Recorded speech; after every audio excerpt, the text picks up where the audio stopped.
I think that was on.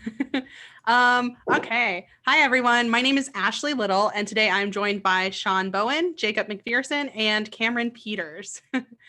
And we are going to be talking about Chapter 7 of Never Split the Difference by Chris Voss. Chris was an FBI negotiator for 24 years before he retired and started the Black Swan Group. Now he teaches his skills to individuals and groups so they can learn how to better negotiate in all areas of their professional lives. Like I said, today we're going through Chapter 7, which is, I believe, titled Calibrated Questions. So without further ado, Shawn, go ahead and take it away. Awesome. Welcome back, guys. Chapter 7 on Never Split the Difference. And like Ashley said, jump right into it. Chapter 7 talks about calibrated questions. The listener has the control of the conversation. Goal is to suspend belief or unbelief. Calibrated questions, ask for help and clarification. Do not use can, is, are, do, or does. Avoid questions that can be answered with yes or tiny pieces of information. Start every question with what, how, and sometimes, but rarely, why. Only use why when the defensiveness it creates is in your favor. Why would you ever change from the way you always do things to try my approach? Instead of telling someone you can't leave the negotiation table, change it to, what do you hope to achieve by going? And avoid angry, emotional reactions.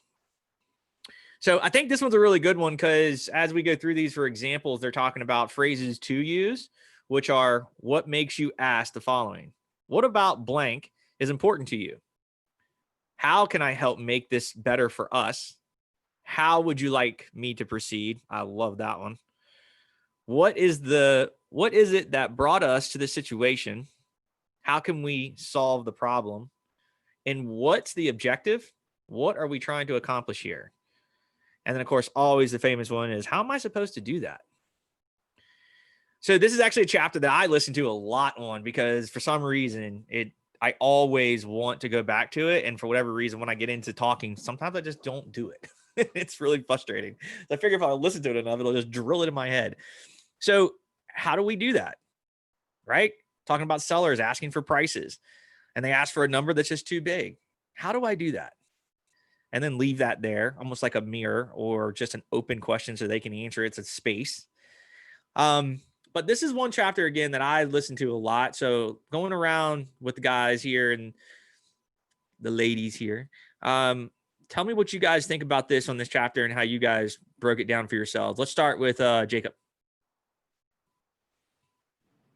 Sure. So I think that as far as this chapter is concerned, it's the idea of just asking open-ended questions, right? Which is, I mean, if anybody has ever done sales or anything along those lines, a career where you have to sell or you have to dig for information, an open-ended question is the number one way to do that, right? Because it invites in this case, the seller to elaborate and to give you more information than just a basic yes or no answer.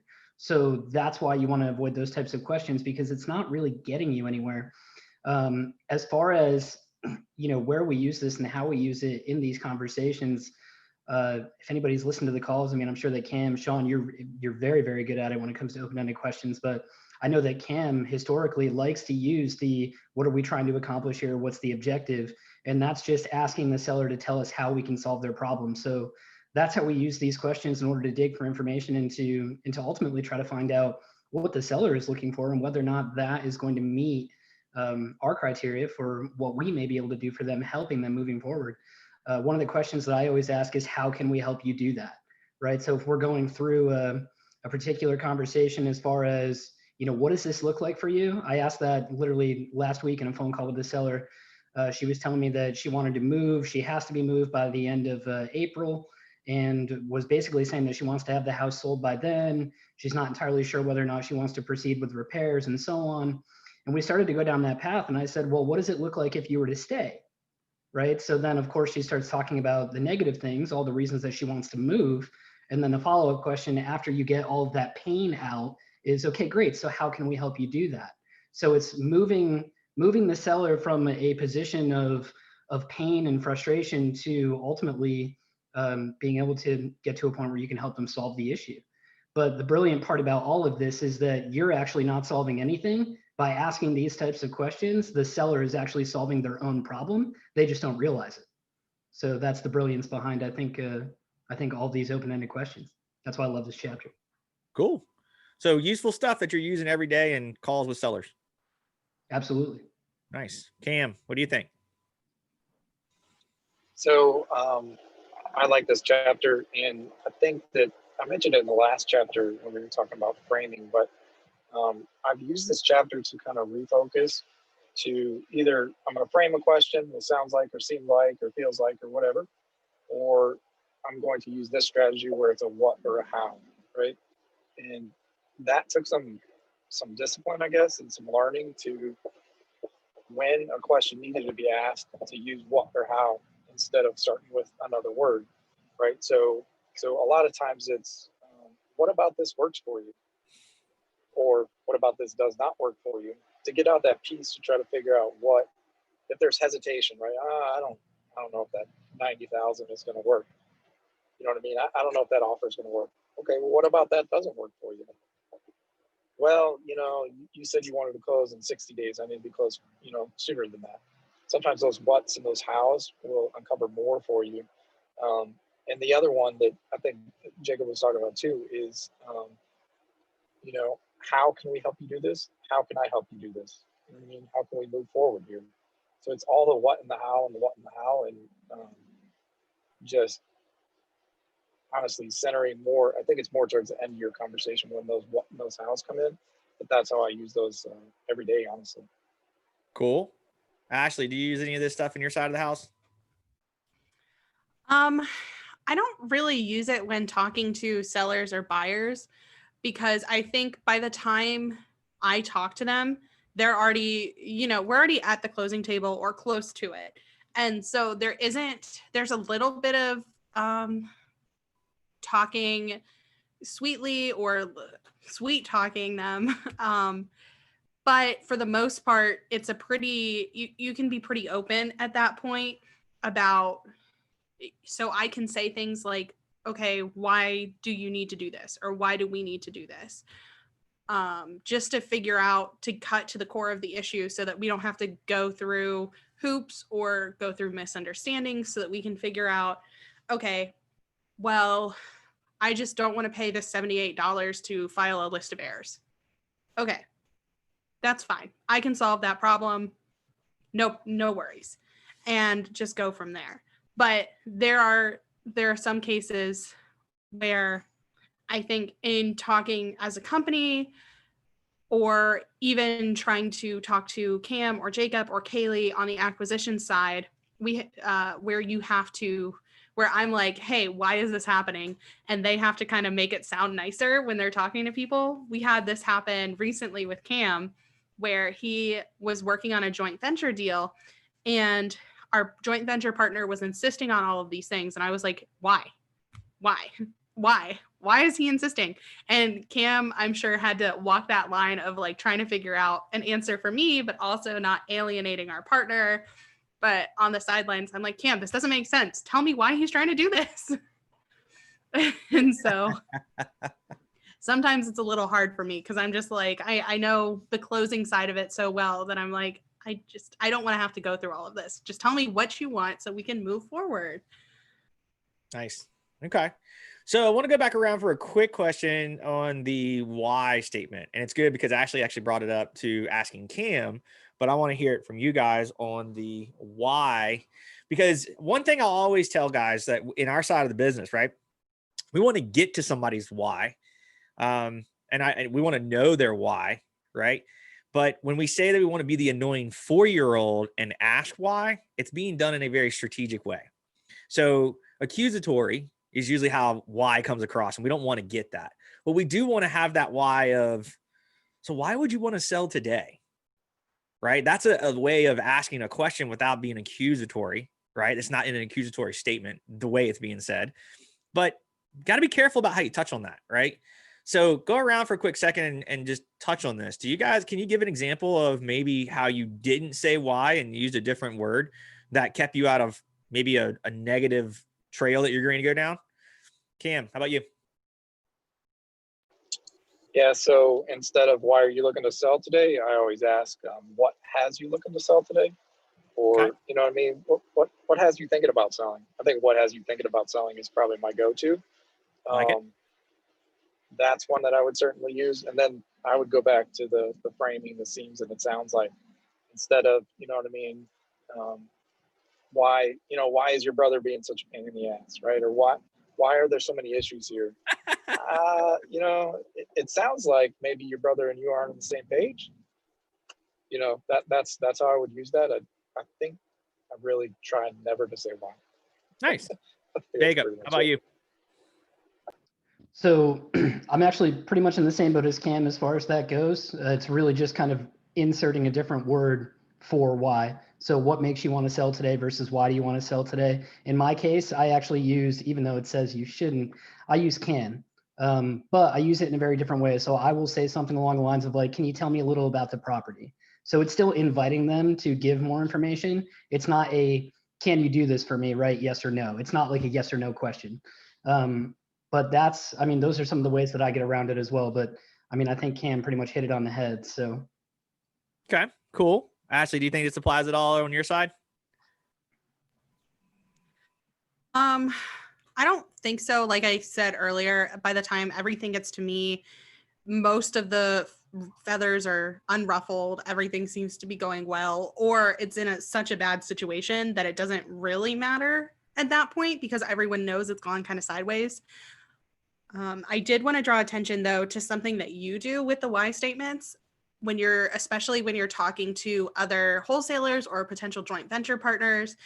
You tend to say, why does this make sense? And I think sometimes we've talked about this, how especially when you're writing things, it can come across kind of brash and abrasive. Mm-hmm. And you're not trying to be like that. You're just honestly just trying to get an answer. And so I think you do a really good job too of when people realize that, they'll start to give you a lot of information about, okay, yes, this deal makes sense because this is what I'm seeing that you haven't considered or that I don't think you've considered, that kind of stuff. Okay. So I think good to know, not just when you're dealing with potential sellers or buyers, but other partners in deals as well. Good idea. I like that. Good feedback. All right. Let's see. So we got through the first portion of this. It says, instead of telling someone you can't leave the negotiation table, change it to, what do you hope to achieve by going? So I think we've gotten through the majority of these questions. And again, I think the last one that they really highlight here is, how am I supposed to do that? In this audio part that he does here, oh my goodness, this is one that I hear over and over and over. And I just, for some reason, I'm trying to get better at it, but how am I supposed to do that? Or how do we do that? I think is a statement that a lot of us use, right? I know I recognize a lot of us saying this kind of stuff, but like Ashley will say this when we're talking about doing things, right? But how do we do that? And I'm all like, is she doing it on purpose? Or if you're not doing it on purpose, when we say it is on purpose to people like joint venture partners or people because we want to know the answer. And it's not the direct answer. I want to know the reason why they want to do it versus us forcing our agenda on them, right? So again, I think it's a really good chapter. I think there's a lot of takeaways on this that we as a company use every single day, and it really helps into negotiations again. So good to go. No, I wanted to go back to that. How am I supposed to do that? Because I think sometimes that can also come off sort of not great, like confrontational. Okay. I think a lot of it goes back to tone, but especially if you've been going back and forth a lot about, okay, someone wants to sell you a house, but they don't want to get the tenant out. So they're like, why don't you just take it over with the tenant? Well, how am I supposed to do that? And the way you say it has a big impact on how effectual it is, but also how it comes across. The tone is really important when you're using that. It needs to be more, it cannot be accusatory. It has to be more, well, how am I supposed to do that? Or like as an actual question, or rephrase it. I think like you said, how can we do that? Something like that, so that it's not that accusation. It's not kind of dismissing things out of hand. Okay. I think when I use it, I hope when I use it, it comes across as I'm literally just asking, okay, how are we going to do this though? Like, how does this work within our company structure? No, it's good. So that's a good feedback. I like that. The tone inflection of how you ask it is all in the delivery. So really important, really important. Good pickup. Okay. Anything else on this one? Jacob, I would say yeah? for the acquisition side, I don't say that a lot. How am I supposed to do that? Because I think it comes across to me in the real estate world the same way that Ashley's kind of portraying it, I think. So the closest thing I do to that is, you know what I mean, when somebody has let's say my offer's at 100,000, right? And they're like, I really need 120, whatever it may be, right? Instead of saying, how am I supposed to do that? And just leave that completely open-ended. Usually I will go back through what the costs are involved, right? So I don't know, that's kind of tough. I know we got to put a roof on this, and we're going to have to update the windows, and you know what I mean? We're going to have to so on and so on. And so just kind of recapping what's going on. So, I mean, with all that being said, I'm not sure how I'm supposed to do that. That's tough. You know what I mean? So not just Chris has that little short phrase, but I think he's kind of at the negotiation table with somebody's life or somebody's $1 million deal, right? Where they want to make a deal where sometimes, you know what I mean? If the seller's not, we're hoping they're motivated, but maybe they're not so motivated, I think that could shut it down. So I think that's a way that I kind of use that, but not specifically the way Chris teaches it. Cause I tried it a long time ago. It didn't go so well. I didn't get any traction. I didn't get anybody to get upset with me, but I didn't see traction from it. So I'm like, man, there's got to be a different way to say this, right? Good one. Good feedback. Jacob, anything with you?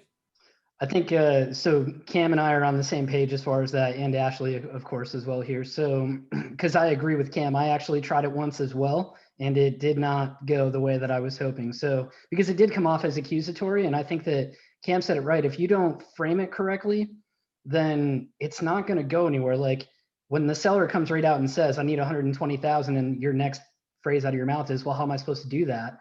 They're like, "I don't fucking know, man. I need 120,000," right? Like it doesn't matter. So I think like Cam said, framing and going back to like, just like, I'm not sure. Like, I just don't know how I'm supposed to do that. That's what I say. So if I'm going to use this particular phrase, now in the event of Shawn, you've done this really well in the past, but if a seller comes right out and says, I need 180,000 and we know the number's too high, you'll go straight at it and you'll just say, no, that number just doesn't work. What if, right? So that's the other thing that I think that I always use is, I'm going to need 120,000. Yeah, that number's just too high. I'm not going to be able to get you there. What if I could do this? So then you're acknowledging the fact that the number's too high. You're going at it. You're stating it, and then you're also counteracting that with like, okay, well, what if I can do this? Would that work for you? Right. So, but yeah, I wholeheartedly agree with Ashley and Cam. I think that it all depends on how you say it, and I think 9 times out of 10, it's going to come across as accusatory if you don't frame it correctly. Nice. All right. Good chapter, guys. Cool. So thanks so much for listening to us discuss Chapter 7 of Never Split the Difference by Chris Voss. We'll be back next week to discuss Chapter 8. If you're enjoying our podcast or our YouTube videos, please leave us reviews or comments. Let us know what you think. Let us know what you want to hear and see in the future, or how wholesaling out of the box or Never Split the Difference has helped you. Thanks again for listening, and we'll see you guys next time. Maybe. I did not